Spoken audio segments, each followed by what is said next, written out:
My graduates from my school being Forbes, bag drop. Bag drop. A mic drop, bag drop. Bag drop.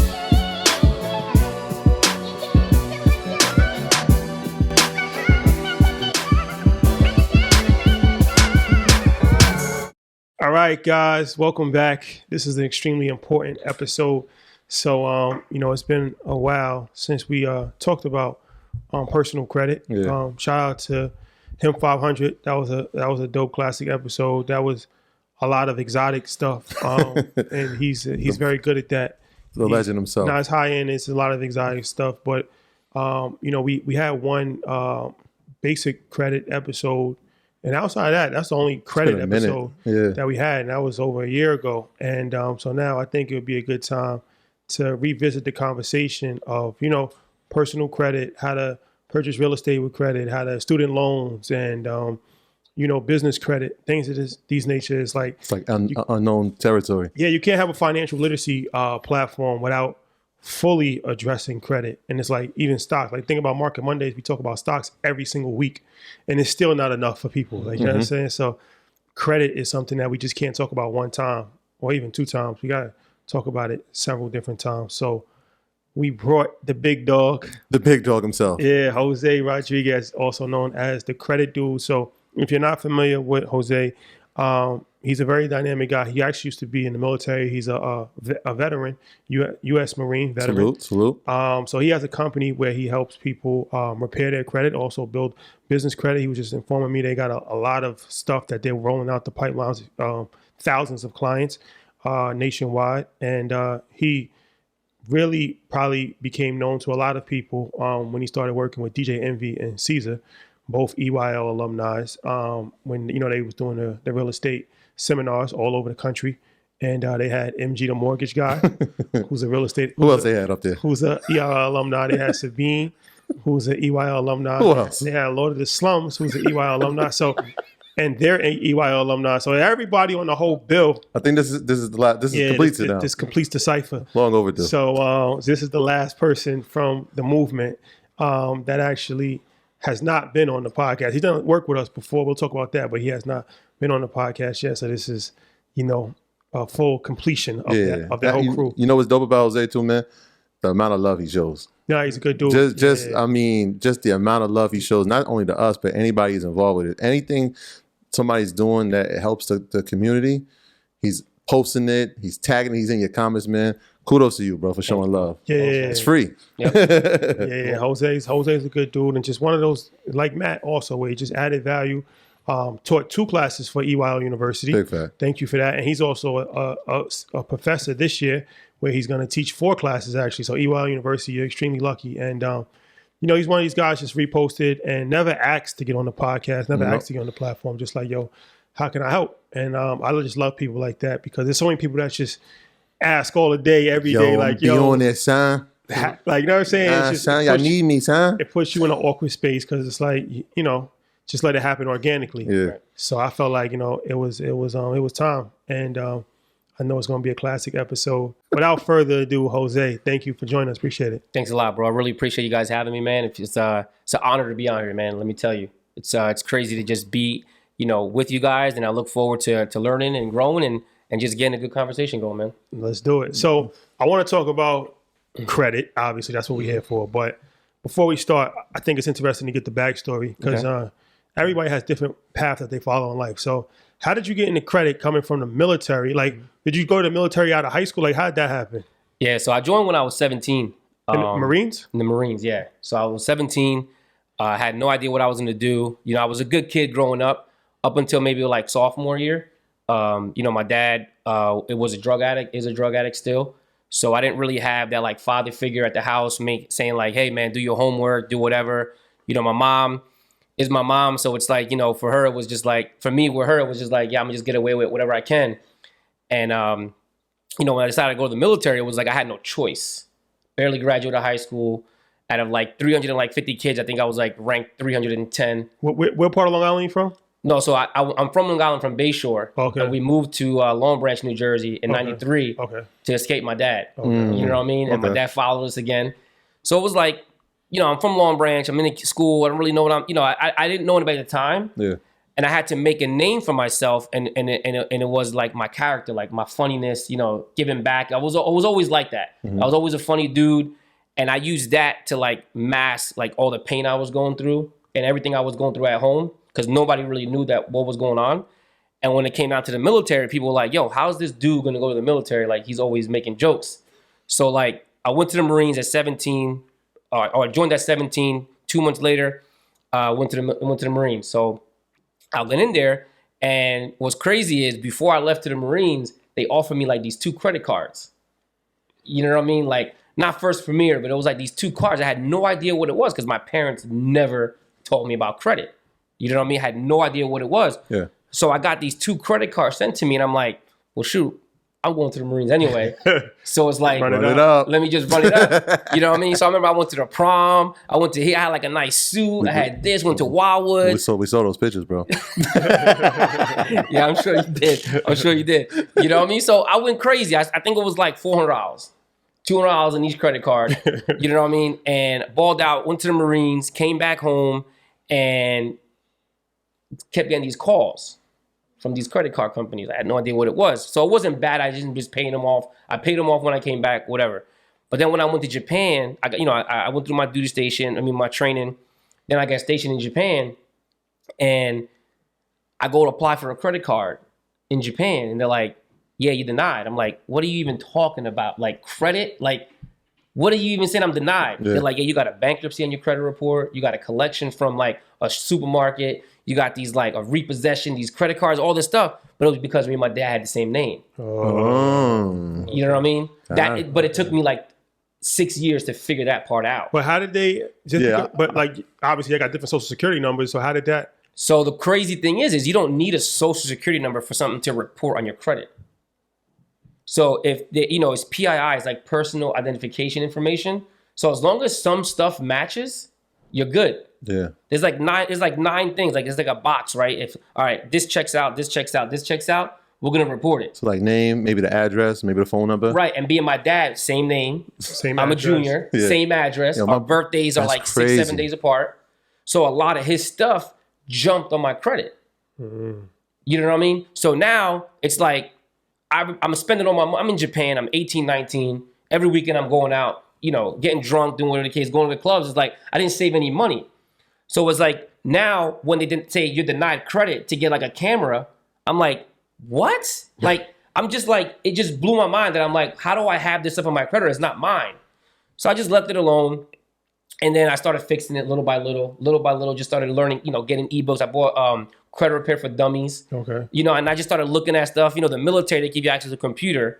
So I was going online like after hours and just researching stuff and just figuring out like, what is this credit? What is it? Because now I'm like almost 20 still with messed up credit, having no idea what it is. So it took me a long time to get my dad stuff off of my credit report, but I had thought he stole my identity. Mm. You know what I mean? Because to put 2 and 2 together, like your dad's a drug addict. Yeah. You know what I mean? Yo, He didn't really lines. do nothing for you. We had the same. I'm like, yo, this guy stole my identity. You know what I mean? Did he? No. Oh, okay. And he didn't. I had to apologize for him after that. Yeah. You said it to him. He denied it. Yeah, I was like, You yo, didn't that's believe messed up. You stole my. He's like, yo, I didn't do that. I was like, nah, that's messed up, bro. Like, you stole Joe's credit, you stole Steve, you stole mine. And for the longest time, I'm thinking that like my dad. You know how they say like, oh, they put the electric bill in the kid's name. Like that's what I'm thinking. In my mind, I'm thinking that this is one of them stories. Nah, so it wasn't that. So it wasn't until I started going to credit boot camps, right? So I'm fast forwarded, but it wasn't until I figured that what it really was that he didn't steal my identity. We just had a similar name. Yeah. So then it took me a long time to get that taken off. And then next thing you know is my boy from California was like, yo, remember you fixed your credit? Can you help me? Yo, I heard you got a bankruptcy off. I heard you got this off. Can you help me? And that was like 2004 and 5. You know what I mean? And that's what started it. It was basically because I had a problem with my credit that I fixed it. It took me like 2-3 years.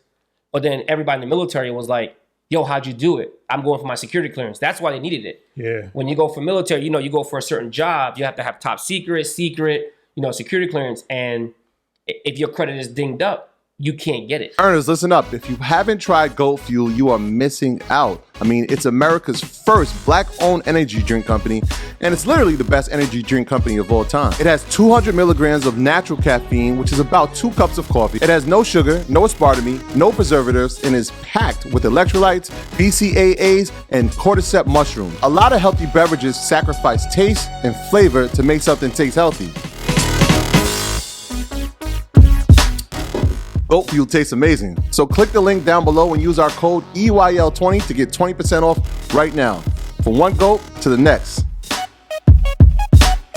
Cheers, family.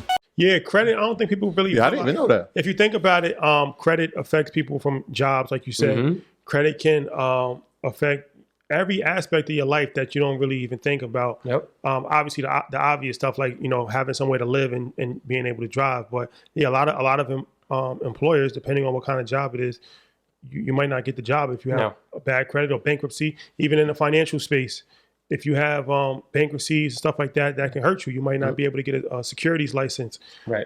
If you have, because they look at it like, all right, if you can't manage your own personal finances, how are you going to be able to manage somebody else's finances? So people don't realize, and if you think about it, there's no college course, to my knowledge, on credit. It's definitely not like degrees on credit. So it's like when somebody's looking to learn about credit, where do they go? They go to like YouTube, or they have to find an entrepreneur like yourself who learned it on the fly and just learned it on their own. And that's one of the good things with this platform, because it's like, if you think about it, credit's one of the most important things that we have in society. And not only are there they're not teaching you it, but you couldn't, even if you wanted to pay a college, there's nothing you can do. You can't go to NYU and say, hey, I want to major in credit. I want to take an undergrad in credit. They don't have it. Nope. And you know why? You're not supposed to. No, because they don't want you to know it. Right, that's what I mean. Like you're not supposed to know. Right. So, Yeah. Oh yeah. That's what I mean. Yeah. They don't want you to know it. Yeah. So like that makes sense what you're saying, right? Like obviously you can't get a securities license. How are you going to handle somebody else's finances if you can't handle your own? But why in the military? Why did the credit score impact it in a negative way? So it's not so much. The good thing is not so much the credit score. It's the credit data. Okay. And that's what I'm going to be talking to you guys about too, is the data. Because honestly, the score doesn't really matter. It's the data that's on there. So like if you're trying to get a security clearance for like intelligence, or like if you're trying to get promoted, let's say you're going to be a sergeant major or a captain, or if you're going to be working in finances in the military. And just like you said, if you have a repossession on there, if you have collections, you have late payments, like you're more likely to like do something wrong because you're going to be strapped for cash. So like if an opportunity presents itself for a contract or for you to take a government credit card and you have problems with your credit, you're more than likely to do something if you have something wrong on your credit. And that's where it's like the trustworthiness. Right. Okay. It actually people, that's why like when they look at your credit, it's not, like you said, it's not really so much of your score. Like you could be in the financial space and have an 800 credit score. Hypothetically, let's say you had a bankruptcy. They don't really care about your credit score. It's what you did. And people look at your credit report as like, I always tell, it's like a transcript. And it's like it's like a record. So it's like, even like if you're trying to insure jewelry, right? If you have negative reports on your credit, the insurance company probably won't issue that, because it's like, you're kind of a flaky person. So it's like, if you had a bankruptcy or if you didn't pay your bills, you might pull a jewelry scam. And like, you know what I'm saying? Like that lets me know that you might be the kind of person to pull a jewelry scam. Because you've already done things in the past. It's like a criminal history. Like if you already robbed somebody, I don't know if I feel comfortable letting you in my home, because you could probably do it again. If you do it once, you can do it twice. Exactly. That's trustworthiness. That's real. Don't It's realize. real. Like It's that's real. how. This is so much more that goes into credit than just having a good credit score. Like people was really looking at you like, is this a good dude or not? Based off of your credit report. The history, So that's why, I always tell people, it doesn't really matter what your credit score is, because you can have a 720 with a late payment and a repo. You ain't getting a mortgage, or you ain't getting a good rate. But you can have a $300 limit and an authorized user from your mom and have a 750. That person's better than the person with the, or have a lower score, than the person with the higher score. Because it's all about data. You know what I mean? So now with the military, when as I started going in, just like you said, they don't teach it anywhere. So then when I got out the military, my stepdad, I had to help my mom refinance her house, right? So my stepdad was like, hey, your mom's bankruptcy still on here, was dismissed. She has collections from her previous marriage. And it was like, once again, I'm like, all right, somebody needs my help. So I had to figure it out. You know, this is like 2009. And I got my mom's bankruptcy deleted. I got everybody's stuff deleted. And my stepdad, he was like, yo, you should make a business out of this. And I'm like, man, ain't no money in credit repair. I'm like, I'm just helping people out. You know what I mean? And what there people know this stuff. And he's like, no, man, I'm an accountant. I can maybe refer you some people. So I was working for the government at the time. I had already got the military. And this is 2010. So you know what? I did an LLC. And what wasn't there a course on? How to create an LLC. How to do an EIN. So I messed up setting up my LLC. Messed up setting up my EIN. And then I started doing credit. I started fixing people's credit like legally because now I'm a business. You know what I mean? And then maybe like a year and a half into it, I quit my full-time job in the government. You know what I mean? I had a job in the government and they denied me a promotion because remember, you know, you said I'm a veteran, but I'm also a disabled veteran mentally. Okay. You know what I mean? So I have PTSD, I have anxiety, depression, a lot of the stuff from a military career because I'm pretty sure if this is the first time you're following me, I'm an open book. I got court-martialed when I was in the Marines. You know, I got everything taken away from me. I committed fraud. I followed the crowd as a recruiter and I frauded kids in the military. You know what I mean? Kids that couldn't get in legally, I frauded them in. You know what I mean? And when I got caught, I got caught. You know what I mean? I got What does that mean? You frauded them in? So let's say when you join the military, right? If you can't pass the test, I will have somebody take it for you. Oh, okay. Okay. Okay. So like the college cheating scandal type thing. Right. Okay. Obviously, I wasn't the only one doing it. Right. But I got caught. Pled guilty. Got court-martialed. Got sent to South Carolina. Was locked up for a little bit. And literally lost everything. You know what I mean? When I say everything, like lost my military career, everything that I had going for me, you know, from leaving where I had nothing. Yeah. And then now I'm back to square one. Now I messed up my credit on my own. So that's after you had fixed it from your dad's situation. You fixed yourself. Fixed it. And now you're back. Now I'm back. So that's 2007. So I think I went ahead a little bit. So now that's 2007. Yeah. Lost everything. You know what I mean? Went to the brig. Wanted to kill myself when I got out because now I'm like, yo, if I can't be a Marine, like what else am I good at? I don't know what else I'm good at. I don't know how to live. I don't know what else to do. And it was like, I looked at it as like, pity me. Institutionalized. A lot of times people think of institutionalized only as people that go to jail. No. But you could be institutionalized in any institution. That's why it's institutionalized. Yep.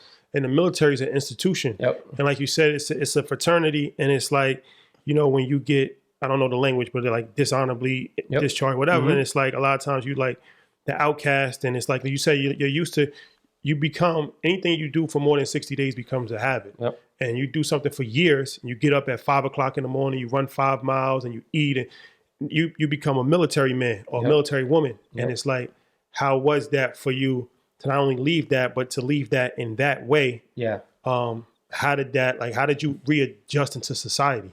It took me, that was 2007. It took me 12 years. I still have my company, you know, I still have my business, but it wasn't until I met Ryan Stewman, the hardcore closer, and a good friend of mine, Jaman, where they helped me get out of that. And they showed me that I had more to give than just being a Marine. Because even though I had my credit repair company, you know, I was still fixing people's credit. You couldn't get me out of my house. So this is 2010 to 2014, 4 years. I'm in my basement. I'm not leaving the house. So it's like, what snapped me out of it was that I had my daughter, I had my wife.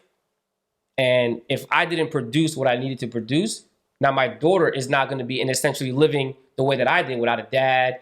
You know, what was I going to do? What was I going to do? How was I going to provide for my family? So it was like, it was a long road where I had to like snap out of it. It wasn't easy because I still battle it. I'm still battle PTSD. I still battle depression. I still battle all that, but now I just know how to cope with it. Now I know just how to deal with it. So it's like, now when I started my company, now, you know, I'm helping people with their credit. Now I feel like I have a purpose but it still took me a long time to realize that like what I do for one person, I can probably do that for 100, 1,000. 10,000 because they don't teach it in high school, unfortunately. They don't teach it in college. They don't teach you this stuff where it's like, why am I 18, 19 in Japan just figuring out what credit is?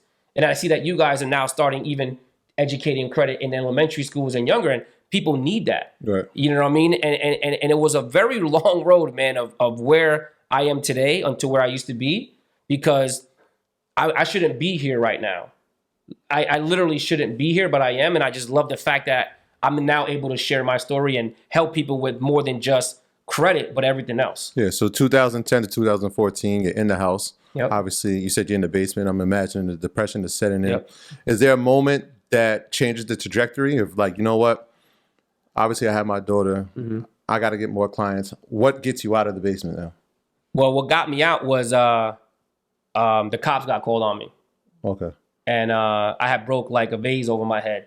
And this is like the stuff I dealt with, like with the PTSD. And what the cop said was, you could either go to jail or go to the hospital. And it was like a pattern. Like, it was a pattern. Like, all right, I got locked up already. I went to jail. Am I going back? And it was that click that I was like, wait a minute. You started your company. You quit your job. You got a wife. You got a daughter. Like, why are you messing everything up? You know what I mean? So it was like, it was that moment where I went to the hospital and I literally got everything taken away from me again. And I kind of like had to reset in like 2014, 2015 to where it was like, luckily the guy that arrested me or that took me to the hospital, he was military. And he was like, yo, man, like, what are you doing? Like, what are you doing? You know what I mean? You have credit, you have this knowledge, you have this, you have, you know, because he knew the family, but he didn't know of me. And it wasn't until that I realized that, like, yo, man, your purpose is greater than what you think. You know what I mean? And that's really what snapped me out of it, because, you know, a lot of people, not only don't they teach you about credit and business credit, but they don't teach you how to deal with these problems. You know, the VA just wants to give you pills, but then also like family, they don't want to talk about your health. They don't want to talk about what you've been through. So it was like, I really had no escape. No, I had no way to escape what I was going through. And that was when Jamon and Ryan Stewman helped me out through that. Nah, You know what I mean? it's honorable, man. I'm glad we got to tell that story, because you know, there's millions of people that suffer from all kinds of you know, anxiety issues and like you said, post-traumatic stress syndrome and depression. And a lot of times they feel like they're alone. Yeah. So whenever they can hear somebody, you know, speak openly about it, speak candidly about it, they realize, hopefully they can realize that they're not alone. Right. And that there's better solutions than, you know, going down the dark path. Right. And, you know, like anything, we all have battles that we face, but I commend you for sharing that. I appreciate that. Of course. So, all right. So now let's get into it. Let's get into what you are doing today, helping thousands, millions of people with credit. So I got questions. I'm sure Troy got questions. So I want to start with the first question. We were talking off camera as far as real estate. Yep. You was talking about like buying houses and credit, some mistakes that people might make. Can you go into that a little bit? Yeah. So what a lot of people want to learn and they ask a lot is like, how can I get into real estate without any money? Like, I want to flip houses. Like, I see these people making money, and I know the previous guy you had on here, you know, he used one of his student loans to get the capital or to get the starting finances to do his thing. Oh, Jude. Shout out to Jude. You know what I mean? So it's like, well, what if you don't have a student loan? Right. What if you don't have that? So one of the things that I tell people is use your credit. Use your credit to where if you don't have the money to put money down, get your credit to a point that first the data, right? Fix your credit, right? Get everything, you know, get on time, keep your balances low, because if you're going to start handling real estate, there's going to be expenses with that. You know what I mean? There's going to be expenses when it comes to real estate. So it's like, if you just think that, let me just get this credit card and that's it. So it's like, one of the things that I tell people is build your credit up to a way where you get it over 700, but you get at least like $20,000 to $30,000 in credit cards on your personal credit. Okay. Then what you do is use that as leverage to now when you have an LLC and you have a business to get approved for business credit cards. So that way you can get those business credit cards, pull money from those business credit cards, whether it's Chase, because, you know, sometimes with your business credit card, they give you an option to get a check and to pull money out of. So now you can use that as your down payment for your hard money loan or your FHA. You know what I mean? So now the funds are sourced. It's coming from a credit card. You take that credit card, you pull money out of it, you put that as a down payment for your hard money or whatever, you know, whatever it is you're trying to do. And then now once you start flipping or you refinance, you take that and just pay the credit card off again and you just do it again. It's kind of like the same way where, you know, he was taking a student loan out and it's the same thing, but now you're using your credit where you can literally come out of pocket zero money. Only expense you might have is maybe fixing your credit and coming up with the credit builder cards. And then the annual fees for those credit cards that you're getting for the business credit. What's going on, earners? Welcome to EYL University, the #1 place for business education. Shouty, tell them what we're bringing. Yes, EYL University already has over 100 past webinars from all areas of business. It includes weekly webinars from industry leaders. It includes access to our investment Facebook group, movie club, our book club. It also includes access to monthly financial planning calls with yours truly. But what has been added has access to MG the Mortgage Guy's Home Buyer's Blueprint, over 14 hours, everything you need to know as far as the home buying process is concerned. And also what has been added is access to our monthly group chat calls. So once a month, me, Troy, and the whole team is going to let you in on our personal plays, our portfolio, what we're doing, and more. So all of that, we are running for a special promo code of 70% off for a limited time only. So head to EYLUniversity.com right now and take advantage. You know how this works. Don't wait. Don't hesitate. We'll see you on the other side. All right. So here's the thing now, right? So if I'm trying to get my own personal line up to 30,000, am I starting with 1 or 2 cards, or am I trying to get as many cards as possible to get to 30? Yep. One, how is that going to affect my credit if I have multiple inquiries, if I'm getting multiple cards? Great question. What's the method I got to use? Yep. So you're like, well, which cards do I get? Which one do I apply for? Hard inquiry. That's one of the things that people always ask. Right. So there's a couple credit cards that we tell people to get. You have a 700 credit score with no credit cards. Nobody's giving you a $5,000 credit card. Why? Because your data on your credit report doesn't suffice that. It's not strong enough. It's not strong enough. So you might have a 720 credit score, but if all you have is a $300 Capital One card, you're not going to get a $10,000 Chase, a $10,000 Amex, or even an Amex Platinum, because your credit card or your credit report doesn't suffice that. Mm-hmm. What do you think people usually do to do that? Like, what do they usually buy to get those limits? The trade lines. Okay. That's why people get trade lines. Why do you think their credit score goes up the way it does? Is because of the limits. The age, yes, like just like you said, your mom added you to authorized use. You have from 1985. So you get the limit and you get the age. Yeah, so my history is like 33 years. Right. Yeah. But you can do that with, just like you did with a family member, you could do it with a family member too. You don't have to buy it. You don't have to buy an authorized user trade line from someone that you don't know. Got you. So now when that bill comes in, you pay that balance off in full. Now, what's that teaching you? That when a balance comes in, you pay it in full. Mm-hmm. And it's teaching you to not carry a balance. Because the thing is, the magic number to maximize your credit score, to have your balances is 1%. So if you have a $1,000 credit card, you want to have 1% on there at all times. Mm-hmm. But you're not at that stage yet. You're not at that stage. All right, so you always got to have some level of something on your credit? It depends. If you're trying to maximize your credit, like my wife, I don't like her having debt. Me, I have a little bit, but like it depends on your situation. Like if you're really trying to master the credit card game, 1% is the trick. Mm. So in that category, there's 165 points that you get from it, right? From that pie. Right. And people say like, oh, 30%, 10%, whatever the case is. Now, if you're really trying to maximize your credit score, leave it at 1% at all times. Then you'll get the full value. But with credit building, we don't want clients to leave a balance on there. Pay it off. I had to learn that lesson. Like we told this story before, where my mom made me an authorized user for her American Express. So my history goes back to 1985, although I was born in 1982. And so when I would use it, she'd be like, yo, I need the full payment. I'm like, they don't take partial payments? She was like, nah, American Express does. So my whole life, like up until I was like 25, I was like, wait, I know they take partial payments. But she was like, no, you got to pay in full every time. So it created that mindset of like, yo, you use 500, pay 500. Well, depending on what type of Amex it is, they don't take a partial payment. Like you have to pay the Amex. Well, hers isn't. Yeah. So like at 25, I started looking at the statements. I'm like, Mom, what? She was trying to teach me like, yo, just pay in full. But she was really thinking like, yo, I want to keep my credit good because I'm letting you use it. Right. Valuable lesson. You know what I mean? So now if you're telling a client, now here's the thing, if you give somebody a $200 secure credit card, they can use anywhere and they're starting building credit, what are they going to do? They're going to use it anywhere. They're going to max it out. And then they're going to be like, oh, my credit score is low. Then they can't get ahead. Now they have late payments, their credit score. And then it creates a cycle again. Because they were like, yo, man, I'm stuck at 700. I have nothing negative. I pay everything off in full. I'm like, well, what's your highest balance? Or your highest credit limit? They're like, 500. All I got is a Capital One and an Amex with 1,000 on it. I'm like, that's why. Because your limits don't suffice that higher credit score, the data on there. And it actually helps because a lot of times, and this happens, right? You might call the credit card that you have to try to get the increase. Yep. And they may say, no, we're good. You're good. Yeah. We've given you what your credit is capable of doing. So now you ask me the inquiries. People always worry about inquiries. Yeah. So now the thing is, if you're trying to get an Amex, you have a 700, yeah, you'll get approved, but why not try to maximize your approval?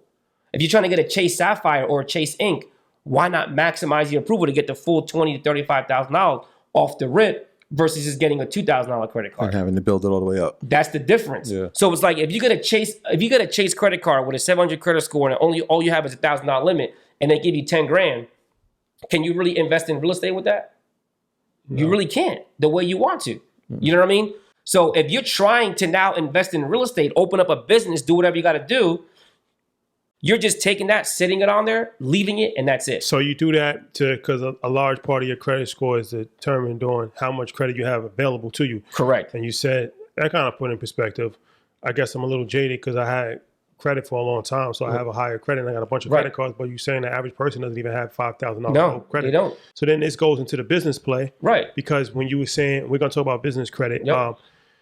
You were saying that business credit, you get a lot more credit off the rip than you would with personal credit. Correct. And that's true too, because it's like I have an Amex personal credit card, and then I have an Amex business card that we just opened. And the personal credit, I had it for years, and I always pay on time. Perfect history.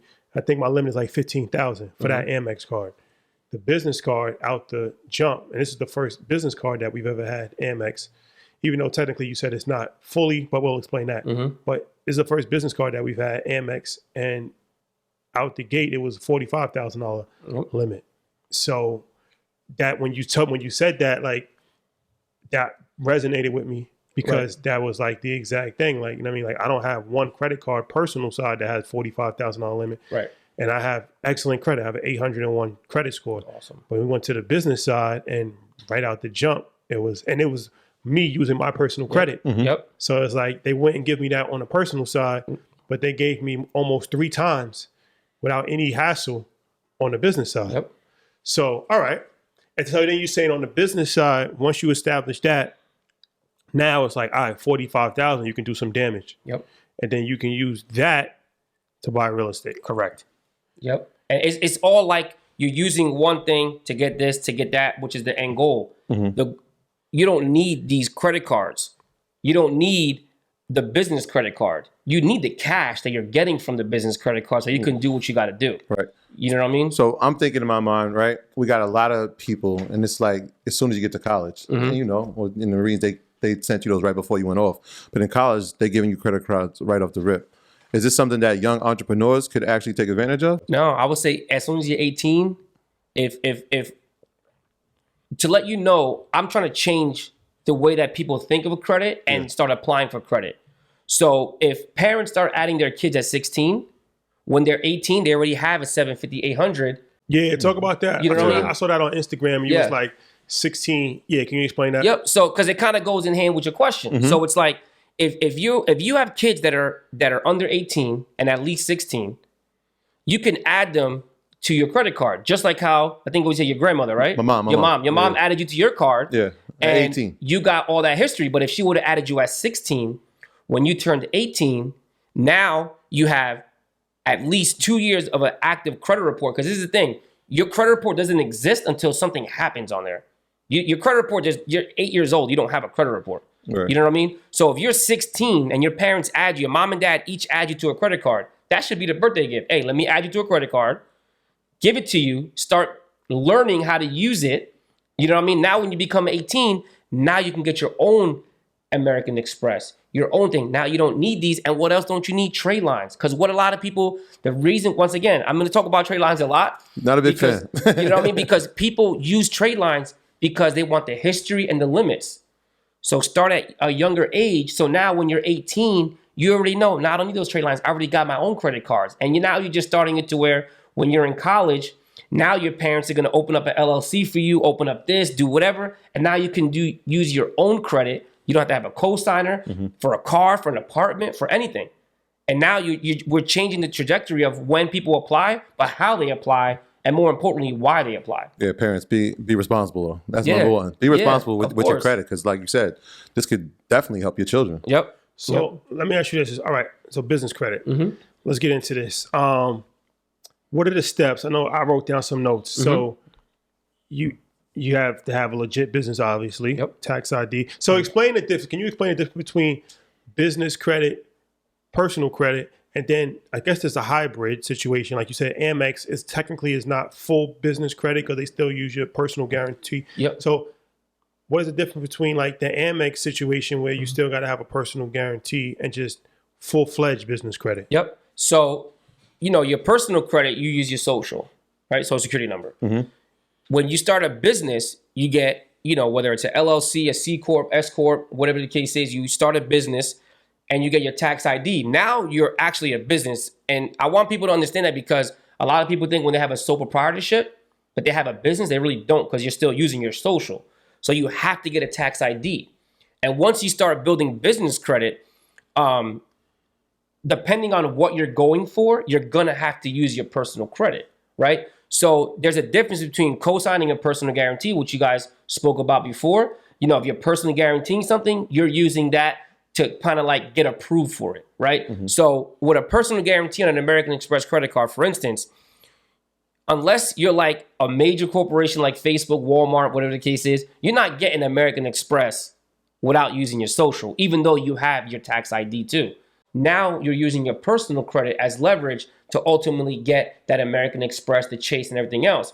So the reason why I say it's not true business credit, even though it does report to Experian business, is that you still got to use your personal credit for it, which is not bad. But in the event that you default, like you don't pay it and it gets charged off, now it gets reported to your personal credit. If you default on the business card, it goes back to... Yeah, so if you have an American Express and you don't pay it for a certain amount of time and it gets charged off, now that business credit card is not going to show up as a late payment. It's going to go straight to charge-off status. And now you're going to go from having a 720 credit score to now having a $20,000, $30,000 charge-off American Express credit card from the business. And to get that off, you got to pay it. You know what I mean? You don't want to evade that debt because now it's tied to your business. You know what I mean? To get a true business credit card or anything with business credit is by not having to use your social and just by using your tax ID and maybe your Dun & Bradstreet, which I know we're gonna cover. You know what I mean? So that's true business credit, is not using your social security number, your date of birth, your name, anything, and all you're using is got credit, your tax ID, your EIN, your address, business email, business phone number, and that's it. You know what I mean? That's the true business credit. But with American Express, with Chase, those credit cards, you're still going to have to use it, even though it's still going to report to your business credit.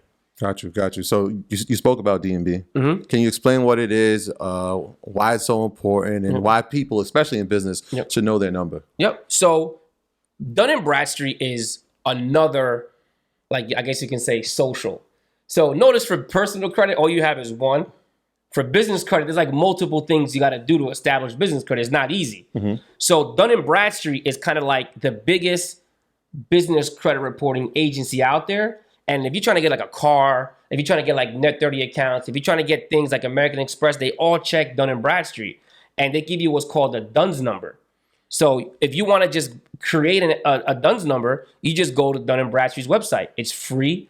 Doesn't cost you anything. You shouldn't be paying anybody to get you a Dun & Bradstreet number. It's free.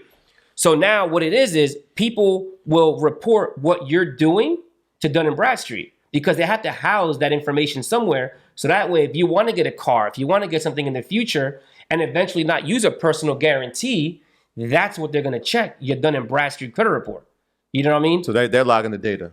Right. They're logging the data. So it's now your American Express is not being reported to Dun & Bradstreet, though. It's being reported to Experian business. So it's, there's Equifax business, Experian business, and Dun & Bradstreet. Just like how with the three, there's Experian, TransUnion, and Equifax. So there's three with this one, and there's even more, but those are the main three. You know what I mean? So now with Dun & Bradstreet, now you're also given a number. That now when you apply for something on a business credit report, they're like, what's your DUNS number? And a lot of people don't know that. What are you even talking about? So now they go to Dun & Bradstreet's number, they got to buy one, and then they try to sell them this crazy software, this crazy monitoring, and they don't need that.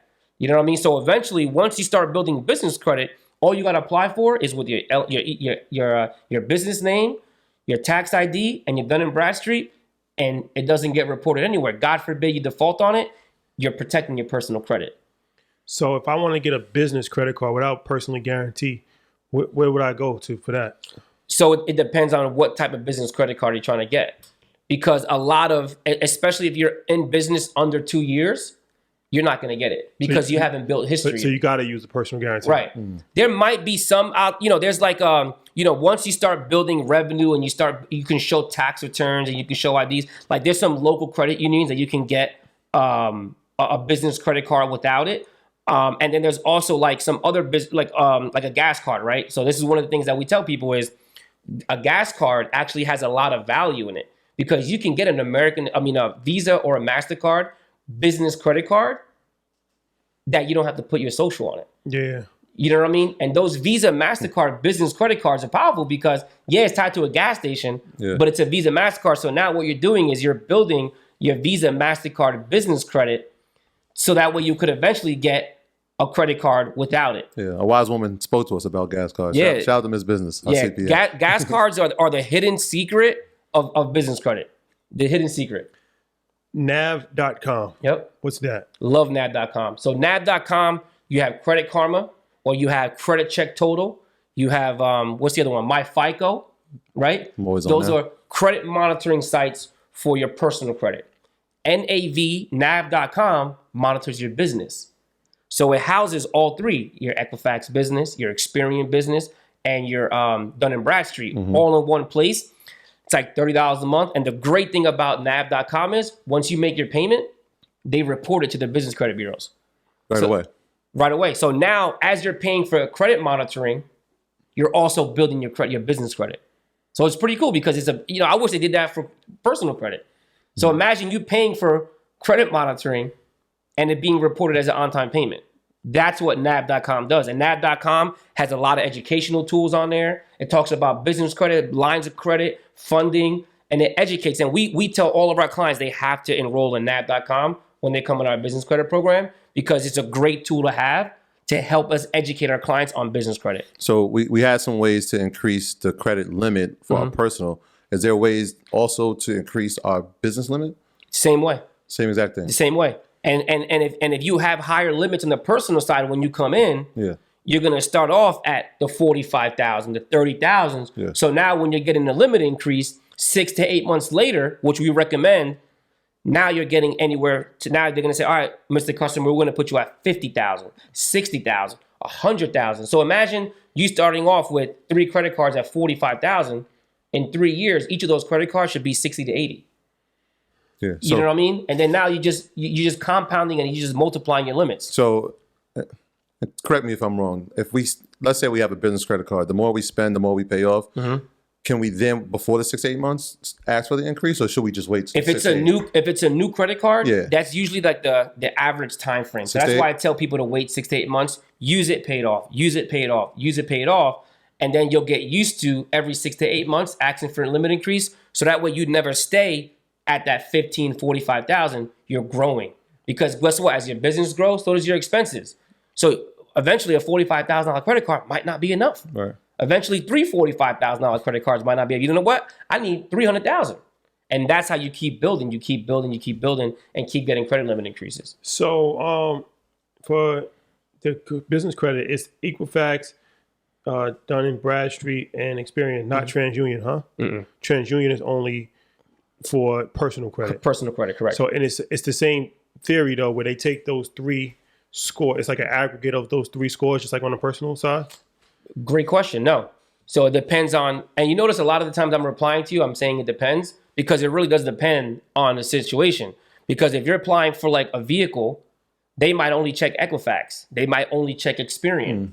You can get a net 30 account just by checking Dun & Bradstreet. You know what I mean? So the great thing that I always tell people is when you're applying for business credit, if we don't already know who you're applying with, ask them. Say, hey, I see you have a business credit application on your website. Who do you check? What business credit reporting service do you have? Or what business credit report do you check when you're approving me? Because now they might just say, we check Experian, we check Dun & Bradstreet, we check Equifax. And that's good to know because It's very rare that when you apply for a business credit that they check all three. It's very, very, very rare. Equifax is the least used. Dun & Bradstreet is obviously the most, and Experian the second. You know what I mean? So, but this is the thing. If you don't have your Experian in order or your Dun & Bradstreet set up, you can't get it. And then you're going to wonder why did I get declined for this account? It's because you don't have Dun & Bradstreet, and they're not going to tell you why you were denied. And this is all commonplace. Like all you have to do is get on the phone, call them, and ask. That's it. That's all you got to do.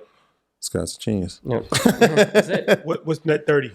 So a net 30 account is pretty much how your mom was teaching you about the American Express. So you already had that mindset and that mentality that when something comes in, it has to be paid within 30 days. Yeah. So that way there's no late payment. And that's what net 30 is. A net 30 means that when you get your bill, it has to be paid within 30 days. Sometimes they'll give you a net 10 to start off or net 20. But anything with net in front of it just means that the terms that you have of when your credit card has to be paid off or that account that you applied for. Sometimes they'll give you net 60, net 30. But net 30 means Uline.com, we love them. You can buy products, shipping stuff, whatever the case is.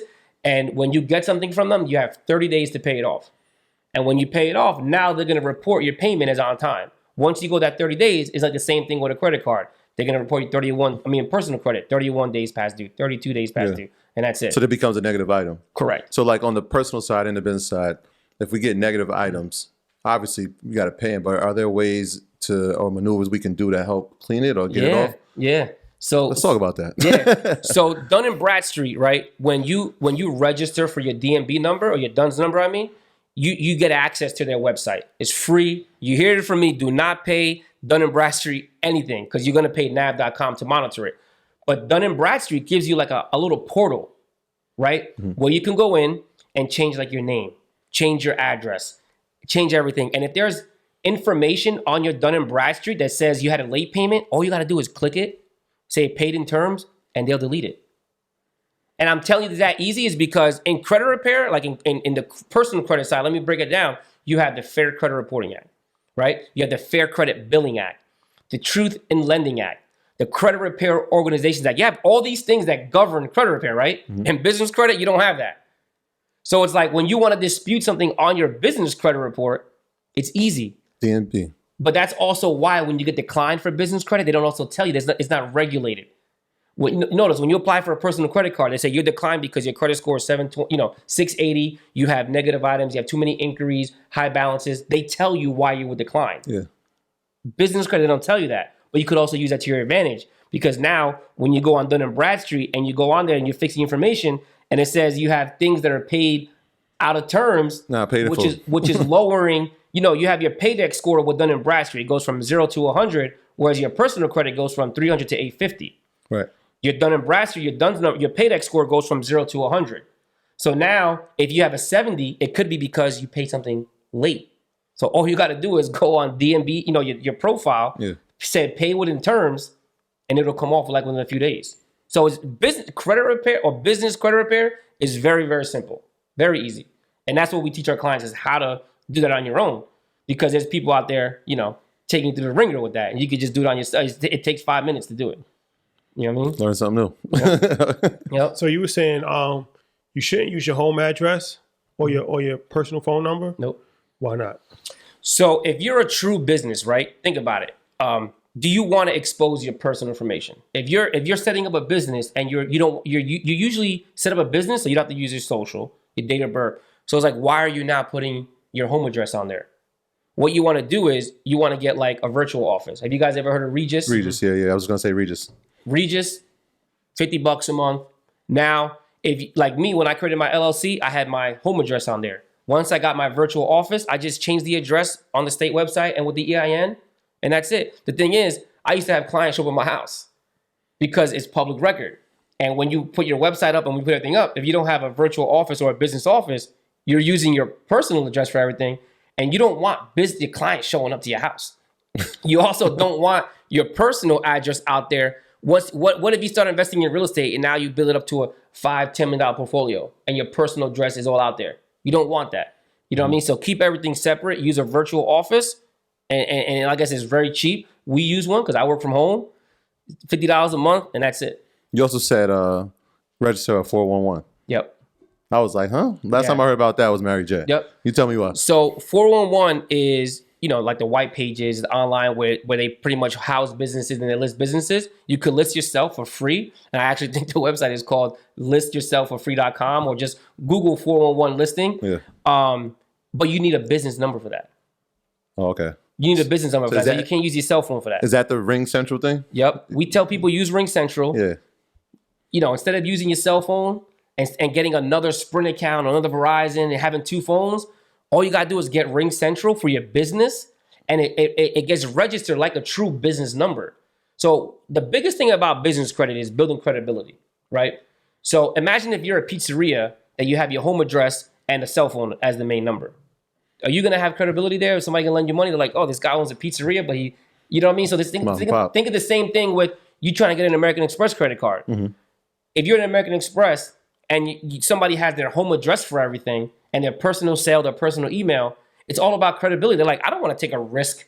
I don't care if they have an 800 credit score. They're using their house for everything. They're not a legit business. Right. And I have a cousin that works at Chase, and she says all the time, people apply with their house and with a P.O. box. And that gets them declined off the rip because it's a risk. It's a risk factor. So don't use a home address. Don't use a P.O. box. Don't use a USPS P.O. box. Use a business address and a business phone number like Ring Central, Vonage. Don't use Google Voice. You know what I mean? Because these companies catch on to it. They know if it's a true business number or not. You know what I mean? And that's why you want to use it, because it's really just building credibility. So now when that company looks up your business, they see you're on 401. You have Dun & Bradstreet. You have this. You look like a real business. Doesn't matter. You might have $0 in revenue, but when they Google you, you look like a big corporation. You look the part. Right. We talked about with Miss Business, shout out to her, leasing a car or buying a car in your company name. Mm-hmm. But a lot of people don't know you can actually do the same thing with like housing, like an apartment. Like you can get an apartment in company name too. Yep. And it's the same, like a formal application, right? Correct me if I'm wrong, but you fill out your Dun & Bradstreet number, your Dunn's number, and it's just like the same, like you can put it in the company name. Right. So when you put in the company name, a lot of the times, depending on what you're doing, like if you're buying and holding, then obviously the attorney's going to do that. But like if you're doing it to like do a rental property, you just kind of like replicate the process. You can put it in the business name, and now when it comes to you having a property, it's not on your personal credit, and that's the trick. Like I have a friend of mine, he's tapped out. He has 10 houses on his personal credit. Nobody will touch him because he put all the houses in his personal credit. Instead, he should have opened up an LLC for each one, 123 Main Street, 245 Main Street, and put those businesses or those houses on there through the LLC instead of putting it on his personal credit. Do you think you should ever buy a house in your personal name? Even if it's your personal house? Because some people say you should never buy a house in personal name. I know. I wish I would have known that trick a long time ago, and that's what I'm in the process of doing too. I guess it just depends. Okay. Like if you don't ever plan on, some people just like don't want to be real estate investors. They're like, yo, I don't want to do it. Like I just want to buy my house, live, work my 9 to 5, and that's it. You know what I mean? But if you're really trying to get into the real estate game, then no, you don't have to. But I know people that still do, even though they are in the real estate game. So it really just depends if that's the route that you want to take. Because then you got to like create a lease agreement. You got to lease to yourself. There's a lot of things that come in with that too. You know what I mean? I had a question about the personal side. Student loan. Mm-hmm. That's a big thing. Mm-hmm. So are any tips, any hacks to help people that might have made some, late payments or whatever, and it's affected their credit with the student loan situation? Yeah, so student loans is a website. It's called studentloans.gov.gov. And there's a lot of things I'm telling you can do for free. Because there's a lot of things out there you can still do for free. Common theme. You know what I mean? Yeah. So studentloans.gov allows you to take your student loans and refinance them into one. So you saw Matt's post the other day. He said IBR. That's an income-based rate. Right. So what a lot of people do is they graduate high school, they graduate college. They have one. I never went to college, so correct me if I'm wrong. I'm not sure. I went to school online. You know what I mean? Yeah. So it's like you have each semester you get a student loan. Yeah. So even though when you graduate, you're making one payment, you have 10 loans, 15 loans sometimes.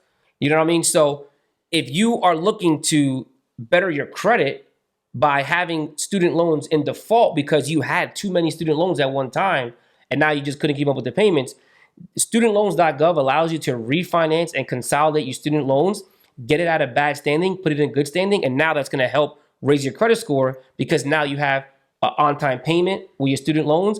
And now, when you file your tax returns, they're not taking your money. Yeah. You know what I mean? And it's just good standing. So IBR is when they're putting it based off of your income. Yeah. A lot of people, when they graduate college, they go what's called on a standard payment plan. And that's not good because you could be paying $700 a month. I seen one of my friends was paying $1,200. Right. And so now she's like, yo, that's rent or a student loan. Right. You know what I mean? Make a And people look at it like, yo, I graduated college. I'm only making $25,000, $30,000 a year, but my student loans are XYZ a month. Yeah. I can't afford it. So they like, I'm not paying it. So Yeah. instead of doing that, what you want to do is you can refinance it right away, consolidate it, and put all those loans into one, protect your credit, because now if it goes off of your income, they can see, okay, well, this person's not making enough money to suffice it based off of their income. They're going to put you at a zero payment. Now you're protecting your credit. Yeah. And all you got to do is every year show your tax return, and they keep you at that $0 payment. Yeah, that good IBR, income-based repayment. Yep. I know one, two things about that. You know what I mean? So it's good because now when you're going to buy a house, your credit's not dinged up from your student loans. Right. You know what I mean? And the last thing on that is there's something, if you're in default, so there's you have student loans in good standing, in collections, and default. So if you're in default, you can't consolidate because you messed it up too much. You went too long without paying. You have to do what's called a rehabilitation program for 9 months where you pay at least like $5 to $10 a month.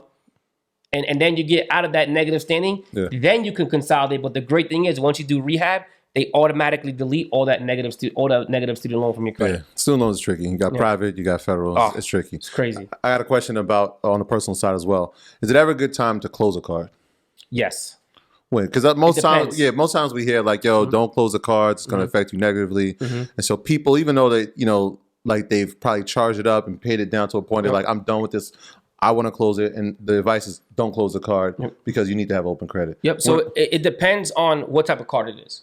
If you have an American Express card, don't close it. Chase, a good credit card, don't close it. Even if there's an annual fee, because you're getting the rewards and it makes sense to have a Chase, Bank of America, PNC, those type credit cards. The only time I advise people to close a card is if it's those like First Premier, Credit One, Milestone, CB Indigo. Have you seen those cards? Nah. No? So these credit cards are like those credit cards where when you were in college or like when you're just getting out, the ones that I applied for when I went to the Marines, they give you pretty much a $200 or $300 limit off the jump. You don't got to put nothing down. But then when you get the card, they add a $75 annual fee right to the card, right? The interest rate is like 30%. It's like 27%, right? So now you get the card, you're like, man, I got $225 available. So you're going to rack it up. And then the thing is, even if you have a zero balance, the reason why I suggest to close these cards is because they charge you about $825 a month to just have the card. And it's a subprime card. So why are you going to have a card that has high interest on it and is charging you every single month to just keep the card open? And then when you want to call to make a payment, they're going to charge you another $10. So it's like those credit cards are credit cards that are going to put you in a hole. And the clients that come to us a lot, they have First Premier charge-offs, Credit One charge-offs, CB Indigo, those really bad high interest credit cards. So we tell clients, if you have them, pay it down and close them. So it's never like really like yes and no. It's like, let me break it down why. Yeah, no, that makes sense. You know what I mean? Is there any tips for like people like that's looking to increase their credit limit? It might have a hard, even if they have like good credit. Sometimes credit card companies be like, nah, you good. Like, so one of the reasons why a lot of companies decline you, even though you have good credit, you have high balances. Okay. And you might have a lot of inquiries. The good thing about inquiries, they fall off after 2 years, but they only affect your credit for 12 months. So if you're in a predicament, just wait. Just wait it out. Make sure your balances are under 10%. yeah, talk about that. Because most people say 30, you say 10. 10. The reason why I say 10 is because 30 you'll be like at a 680, 700. 10%, you'll be over 720. 1%, you'll be like him. You know what I mean? You'll be at that close to that 800. You know what I mean? So it's like, that's where you want to keep it. You too can join the 800 club. You know what I mean? I joined. I'm in the 800 club. That's where you want to keep it because Are you? I'm not in the It's all right. 800 club. I'm gonna get there one day. Something you can shoot for. Something you can shoot for. I'm at like 780. You know what I mean? My thing is, I didn't have a lot of. I don't have that long history because that helps. everything was on my own. You know what I mean? I messed up my credit 2 or 3 times. Filed bankruptcy in like 2013. So it was like a lot of that stuff affected me where I had to like start from scratch. You know what I mean? I got caught into a scheme where I was actually listening to Hot 97, you know, like those credit repair things. I called the number. I'm like, yo, I need some help. And they were like, yo, pay this amount for like 2 years and we'll waive everything. And it was like, I'm like, should I trust it? Should I trust it? And they consolidated everything. It was like a real thing. And I was like, all right, bet. And I did it. And I was like, my credit got killed. Right. But long term, obviously. So that's like debt. That's like debt settlement, debt management. It was one of those. Yeah. Debt consolidation thing. 97 can change your life. So you also said never co-sign a loan. Never. No matter what. Unless it's your wife that you've been with or your husband for a little bit. You just can't trust anybody. And it's like, that's the thing, man. You can trust people to marry them. You can trust people to do whatever. But one of the biggest things that we see with credit is, yo, my girl left me. My husband left me. He dipped on me. My husband did all. So unless you're crazy like my wife co-signed for me when we were dating for like a year and a half. She loved you. She loved me. Thank God I never screwed my wife over when it comes to that. And I say she's crazy because a lot of people don't do that. Just walk away. They would be like she should have left me at that point. Like when I say co-sign about a year in, she should be like, yeah, I'm out. Yeah, you know what I mean? That's brave, huh? If anybody asks me for a co-sign, it's over. You good? You good, bro? You good? Your children? Are you co-signing for children too? No, because if you teach your kids to have the good credit early, you never have to co-sign. That was the thing when you said with the 16. I don't want people that go over people's heads. Like in 2 years, you can get your child's credit to 700 or better. Yep. And now they don't need a cosign. The only reason why people need a cosign, this is extremely important because it's like growing up in middle class, working class neighborhoods, you know, coming from just, you know, not the most fluent financial background. You thinking like, all right, I got a cosign for my kid. Only reason you got a cosign for your kid is that your kid needs to be cosigned. You didn't prepare. If you build them up properly, Derek Grace had a great, you know him? Who's that? Derek Grace? Yes. DG3. Yep. Derek Grace, good guy. So he had a dope video and it made me really just think about life differently. And he was like, you know, his delivery is a little harsher than ours, but he's a friend of the program. But the thing that he said was true. He was like, if you're relying on your kid to get a summer job when they're 16 and then take out student loans, like you didn't do something correct. Yep. And I never really thought about it like that because I'm like, you know, you always think like, you got to get a job. But he's like, his thing is like, you got to build the business and then hire your child and then all of the different things. And I'm like, that's really true if you really think about it. Like, you know what I'm saying? Like what we're doing now is like, it would be a disservice if I'm doing all of this and then telling my son when he's 16, yo, you got to, you know what I'm saying, figure it out and get a job and figure it out on your own. Right. Like, what's the point of me doing all this? And I never thought about it like that until he said it. And I'm like, that's actually true. And it's the same thing what you said. It's like, we're just so used to like, okay, I'm going to have to co-sign for my kid because I'm going to have to help. But now you should help them before that. And if you really think about it in the grand scheme of things, only 2 years, only thing you got to do is just put them on and just make the payments. That's it. And now they don't need a co-sign because they have credit history already. Yep. Yeah. And what's crazy is that, you know, we're minorities, you know what I mean? And when I posted that thing on Instagram, I posted it on Facebook and I posted it on Instagram. What's crazy is that a lot of the Hispanic and Black community didn't know that. But when you looked at the white community, they did. So that's why I want to change the game because it's like, that's great on them. They're teaching their kids that. Yeah. Once again, at 18, I didn't know that. At 19, I didn't know that. So that as a community, we got to do better because if we educate and we change that early, not only do we need to co-sign, but maybe our kids can help us buy stuff when they're older. Yeah. You know what I mean? It's like if we just change the generation and change the scope of way that people learn and know about credit, it's going to break the cycle of bad credit. And not only will kids not ever need co-signers, but they're gonna do things that we couldn't do at that age. You know what I mean? And that's the difference is by getting them to that credit level where it's like, not only do they need co-signers, but they might not even need to go. The cycle is graduate high school, go to college, do this. Why not graduate high school with an 800 credit score, get into real estate, become an investor by the time you're 22, you know, you have a big portfolio and your kids and your friends are just graduating college. They'll be paying you room and board. Right. Yeah, you start looking at life differently. Even like I said, I watched that Derek Grace. The first time I watched the clip, it was a little funny, so I was laughing.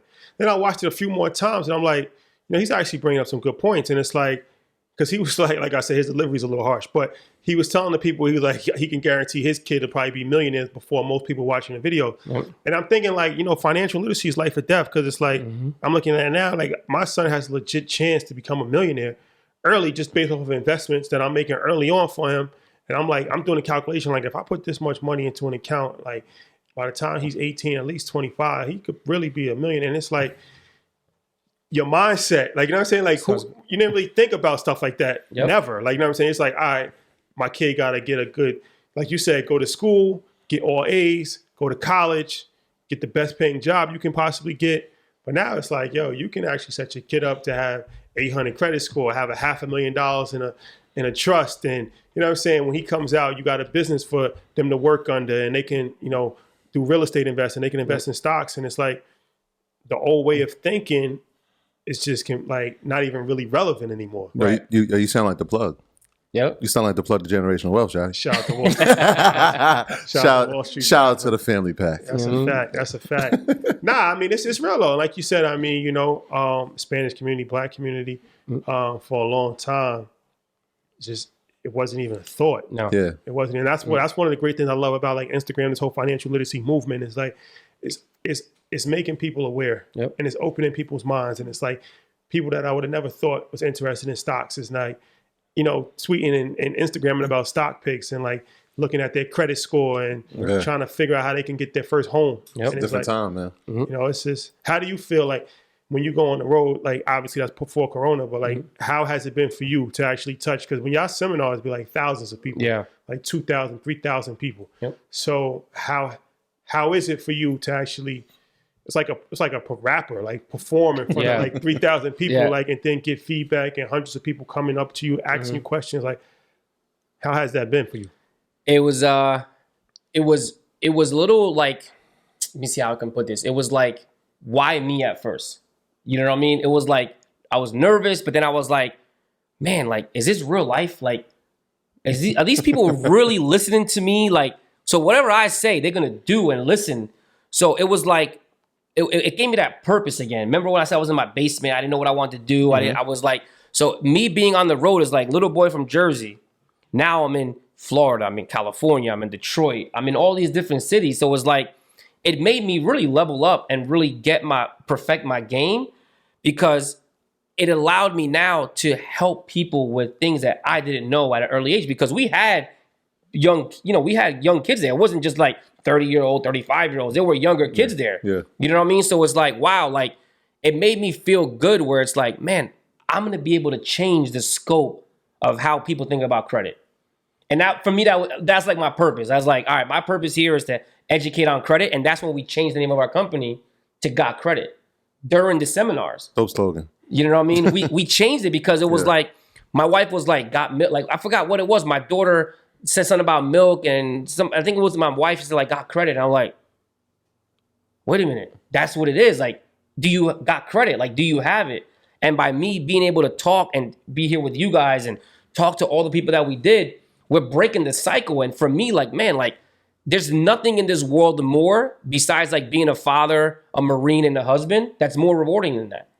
Because now I'm changing people's way that they think about credit, and it just feels amazing, man. It just feels so good, and it's just life changing. Now my legacy is not going to be the Marine that got court-martialed and got kicked out, that got arrested. It's now the Marine that changed thousands of lives across the world.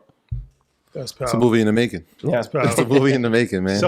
So how can the people contact you? What kind of services do you guys offer? How can you help the people? Let the people know what the deal is. Cool. Yeah. So on credit repair, on Instagram, on YouTube, I don't really use Twitter that much, but all the platforms, the Credit Dude. So the Credit Dude, they can find me on there. And what we do is pretty much, we want to educate you first and foremost on what we could do, is knowing how to check your credit, what your credit score is, what a credit report is, right? How to check your Dun & Bradstreet. We do business credit services. We educate you on business credit, student loans, right? Like, let's say you might have an eviction. We help you with that because it's not on your 3 credit bureaus. You know what I mean? So anything that revolves around credit, if you want to just call us and you have questions on, man, I want to raise my limit, you can call the office. We're one of the only credit repair companies that you can get a free 30-minute consultation, ask anything, and we're not going to pitch you on to sign up. because that's one thing that's wrong is the education is not out there. So we want to give it to you for free. So if you just go to my Instagram, you can schedule a call with us if you want. The link is in my bio, and we would love to not only connect with you, but also educate you on what you should or shouldn't be doing when it comes to your personal, your business. And listen, if you're a military, Marine, you're suffering with something, we have a nonprofit that's being launched next year to help people out with that. So stay tuned for that as well, because we're very excited. That's dope, man. No, that's That's powerful. dope. That's powerful. I want to ask you a question about how was your experience? Because you taught 2 classes for EYLU, and as I said, you're going to be a professor this year, teaching 4 classes. And I watched it, and the good thing about EYLU, because a lot of times people say, like, what's the difference between this and the podcast? It's like your presentation on business credit was 20 minutes, but the class was like an hour and a half.